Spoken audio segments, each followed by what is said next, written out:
ഗതാഗത നിയമലംഘനങ്ങൾക്കുള്ള പിഴത്തുകയടയ്ക്കാതെ നിരത്തിലിറക്കിയ നൂറുകണക്കിന് വാഹനങ്ങൾ പിടിച്ചെടുത്ത ദുബായ് പോലീസ്.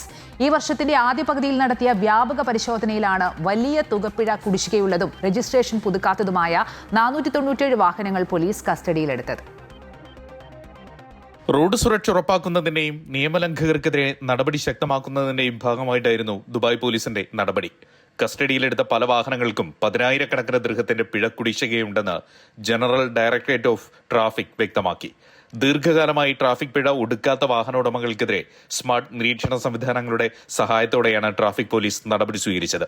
ഗതാഗത നിയമങ്ങൾ കാറ്റിൽ പറത്തി സർവീസ് നടത്തുന്ന വാഹനങ്ങൾ കണ്ടെത്താൻ വരും ദിവസങ്ങളിലും പരിശോധന കർശനമാക്കും.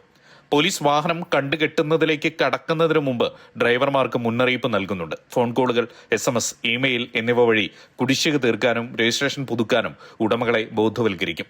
റോഡുകളിലും പാർക്കിംഗ് കേന്ദ്രങ്ങളിലും പൊതുസ്ഥലങ്ങളിലുമുള്ള കുടിശ്ശികക്കാരുടെ വാഹനങ്ങൾ കൃത്യമായി കണ്ടെത്താൻ അത്യാധുനിക നിർമ്മിതബുദ്ധി സാങ്കേതികവിദ്യയും സ്മാർട്ട് നെറ്റ്വർക്കുകളുമാണ് ട്രാഫിക് പോലീസ് സംഘം ഉപയോഗിക്കുന്നത്. Amrita news, Dubai.